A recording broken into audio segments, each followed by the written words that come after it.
So, we've all been reading the news, listening to the reports.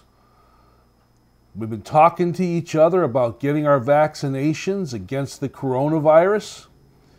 The state is starting to open again. Things are hopefully getting back to normal. Maybe we're at the end of this pandemic. But in the wake of everything that's happened, how has the pandemic affected the real estate market? I mean, has it changed the way we buy a house? The pandemic effect. It's the real estate show.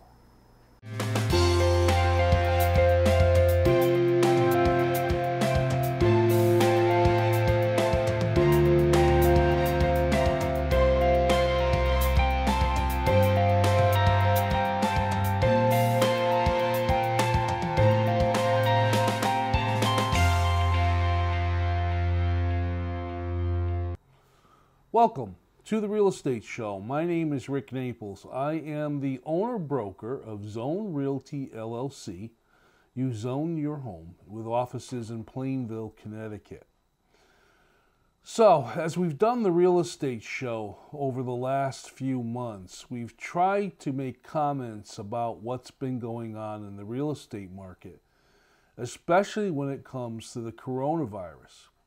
And now that we're hearing the announcements that enough vaccinations have been made, where we're starting to reopen our state and hopefully starting to get back to normal, we have the time to kind of sit back and reflect on all the changes that we've had to go through.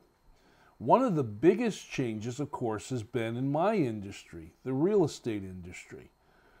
Now, we've all read all the articles, as I said in the beginning, and seen all the news of what's been going on as far as the procedures of buying a house.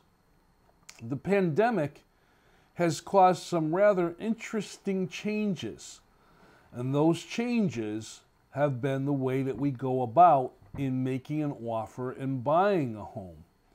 Now, we've seen some pretty crazy things, but let me give you a little bit of history. As the pandemic started, we started to see businesses, of course, shut down, unemployment rates go up, kind of an apprehension as to what's happening in the economy, and a hesitation as to whether to move forward to make that huge commitment of purchasing a home. On the seller side, we didn't really want to put our houses on the market and have strangers going through the home when there's the possibility that they could leave germs behind that might affect our family with this coronavirus and the crazy things and spreads that it was doing. So we saw a lot of caution out there. But as the realtors continued to do their business and as sellers cautiously put their homes on the market and buyers were still interested in buying homes, we saw a whole set of new protocols, as I call them, come out about how to go about showing a house, making an offer on the house, for a seller putting the house on the market, and the precautions to be taken when that house is going to be viewed. Having gotten through all that, we also had to deal with a situation of where very few houses were coming on the market. Now, you have caution, you have the tightness of a little bit of inventory, lower houses being on the market for sale, but you have a lot of buyers that are interested in buying homes because of the historic low mortgage rates.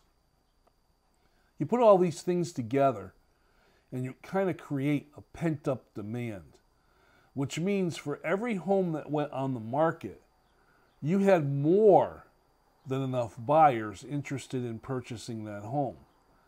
And this kind of created, or did create, a situation where you had a lot of competition between buyers to buy a specific home. In my opinion, this led to a little bit of panic buying, almost a little bit of craziness. Let me step back. When a house comes on the market and the seller and their realtor have decided what the house's value is and how they're going to price the house, a qualified buyer, someone who's obtained a pre-approval or pre-qualification on a mortgage, makes an appointment through their realtor to go look at the house. Say they fall in love with the house and they decide to make an offer. They know what the seller is asking. Usually what happens is the realtor goes through and looks at what houses have been selling for in the area and will give information to their buyer as to whether or not that house is worth the price that is being asked, or where they might want to be as far as making an offer. They can't actually tell them what to make as an offer, but they can give them information so that the offer that the buyer decides to make, they feel is a good, solid offer and has a good chance of the seller accepting it. And I've gone over the statistics on the real estate show of where you should be in percentages of your offer to the asking price and so on and so forth. The seller then looks at that offer and all the different conditions that are involved with it, and if it works, they accept the offer. You then go through the procedures to get to the closing. Regular home inspection, the bank has an appraisal done, you negotiate on any repair items you might want to talk about, and you get yourself to that closing where you close and the keys are exchanged. You're now, as a buyer, ready to move into your new home, and the seller has moved on to their next home or whatever their future plans are. It's not rocket science as far as the procedure is concerned, although there are some challenges that do happen as you go along the way, and that's why realtors are so important in helping you navigate through all those things. But what the pandemic did to the real estate market is it changed the way a buyer has to make that offer. Now, I talk to a lot of realtors. As a broker here in the state of Connecticut, as a member of an association of realtors, I have the opportunity to meet and talk with a lot of realtors, either in person, not so much in the past, but via Zoom meetings and blogs that we do and different ways that we communicate. We talk a lot about the market and the way things have changed. We've seen a lot of buyers getting very aggressive to purchase a home that they're interested in. This has led to competition, or what we call multiple offer contracts. In order to get a competitive edge, we've started to see buyers do things that are completely not of the normal way you would buy a home. Starting prices or offers are over the listing price, and sometimes way over the listing price. The buyer's saying, I'll not only pay you more than you're asking for, but I will not do any inspections. I'll take the house as is. I won't negotiate on anything. Here's my price over the listing, and I'm not going to do any inspections. In other words, I'm buying the house for what I see. I don't care what the bank is appraising the house for. Here's my offer. So I'm willing to overpay more than what the house is actually worth in order to get that house. We're seeing a lot of cash buyers coming out. The caution that I try to explain to buyers out there is if you have the ability to overvalue a home or overpay for a home just because you want that home, you may be putting yourself in a position where you're never going to be able to build up enough equity in that home to resell it down the road for what you paid for it. We may be creating another housing bubble, another housing market where houses, when they go up for sale in the future, will not be able to be sold for what was paid for them. And sellers will find themselves in a position where they actually may have to bring money to a closing in order to pay off a mortgage or to pay off a difference. This is why cash buyers are out there now. They've become so popular. They're buying the houses for cash, so there's no mortgage attached to it, and they don't have to worry about that in the future. But there's still the opportunity or the possibility they may take a loss as to what they paid compared to what they might be able to sell the house for. We've seen other types of things happening out in the marketplace due to this pandemic effect. We've seen situations where homes in competition with each other are starting to offer crazy incentives. Incentives used to be, I will give you a closing cost credit, or I will give you I'll leave the lawnmower, or I'll leave yard tools, or a swing set, or the washer and dryer, little things like that, if you purchase the home for my price. Because of the pandemic, we've seen incentives, instead of coming from the seller's side to a buyer to solicit and get a stronger offer, but we're seeing those incentives go from the buyer to the seller. In other words, the buyer starts to say, as I said earlier, I will pay you X, Y amount of dollars over what your listing price is. And as an incentive, not only will I do that, but if you accept my offer, I won't do an inspection. And I'll offer you all cash so that we can close in a quick amount of time. Or we've seen buyers offer incentives that are insane. I read an article just recently where a buyer was so determined to purchase this one particular home that they not only offered cash to buy the home from the seller, they also offered the seller the cash that the seller needed as a down payment and closing costs on the home that they were looking to buy. I've been in this business for 18 years now, and I've never seen anything like that. I've read in situations where realtors are reporting where buyers are purchasing homes $20,000, $30,000. I even heard a case of $50,000 over the listing price. Now, all this craziness, of course, has been caused because there's so little inventory and there's a ton of buyers out there. And for those buyers that are looking to purchase a home and finance the home, they really haven't had much of a chance against those people that already have a house that are selling it for premium dollars and putting large amounts of money down, or they have enough equity built up where they can buy their next house completely for cash.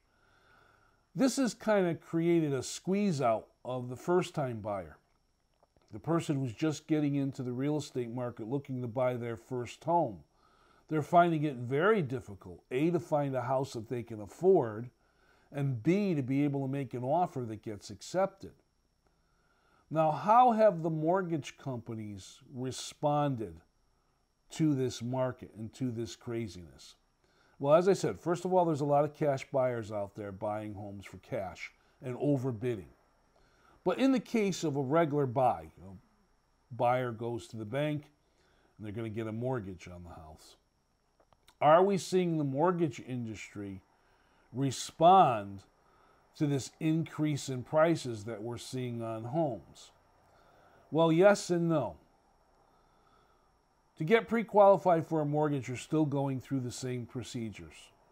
You're still being interviewed. They're looking at your debt-to-income ratio, what your incomes are, and so on and so forth, before they can pre-qualify or pre-approve you for a loan amount on a specific home, or give you a general amount so you can go shop in a market to look for a home that you could potentially buy. Are appraisals important? More so than ever. If you overbid on a home and you're trying to finance the home and you get that offer, the appraisal is the appraisal. If the appraisal doesn't come out for what you offered, you can find yourself as a buyer in a position where you're going to have to come up with the difference as far as the cash is concerned to make up whatever that amount might be. That course might knock a lot of buyers completely out of the market.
We are seeing a lot of buyers settling for homes that need a little bit of work. Now, what I'm saying about settling for homes that need a little bit of work, I'm not trying to say that, you have to buy a busted up old house in order to get a house to begin with. What I'm saying is buyers are looking at ways to potentially purchase a home that they can eventually make into the home that they would have liked to have bought if this market weren't the way it was. And there are mortgage programs that allow you to do that. There's construction loan programs, rehab programs, so on and so forth. Talk to a professional mortgage officer about some of the options that are out there. But I'll give you an example. We recently had a buyer that purchased a home that was priced competitively to the market, but there was a lot of interest in it. But people were kind of backing away from making offers over the asking price because this house had issues that were going to cost some serious money in order to fix, to make the house into the kind of house where it should be. I mean, it hadn't had any repairs done or modifications done in like 25 years. So it was a little dated. The landscaping was overgrown. The gutters were all rotted. Water was leaking into the basement. All those kinds of things of houses that unfortunately the owner hadn't been able to keep up with the necessary maintenance of the home. This buyer was able to purchase this home with one of these special mortgage programs, and luckily the house appraised a little bit higher than what the asking price was, so they were able to structure a mortgage and put in the dollars that they needed in order to fix all of the things that needed to be attended to right away on the home. And eventually, over the course of a year, the house turned into the kind of house they probably would have liked to have bought right in the beginning, one of these move-in condition type houses. So we've seen a lot more patience when it comes to purchasing a home and trying to get it at a decent price.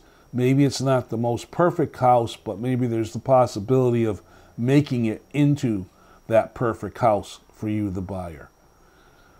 But getting back to what I was talking earlier about, this whole idea of overbidding or overbuying a house in order to win against the competition. Many realtors are trained to advise their clients on where they should be if they're making an offer on a home. We cannot tell a buyer, well, you should offer this, because it's not our decision. It's the buyer's decision as to what they're willing to pay and the seller's decision as to what they're willing to sell the house for. But we can advise our clients. And sometimes we have to go against what the buyer wants to do in order to give them enough information to make a proper decision on the home that they're interested in. I've had buyers that I've worked with, folks, that get so emotionally invested in wanting to buy that house that they get a little bit nuts as far as what they want to offer to purchase the home. And I kind of have to temper them or give them information to make them realize that if you go this way, you could be locking yourself into this house for very many years before you'd be able to get what you've put into it back out of it. As realtors, we all want to make sales happen. That's our job. We want to help guide our buyers in a way where they can purchase a home that they can afford and that we're able to get that home through all the different transaction steps and get that home to a closing. However, with this market, it's been a little bit of a challenge in doing those things. So use caution and listen to your realtor and try not to get caught up in the pandemic effect when it comes to buying a home.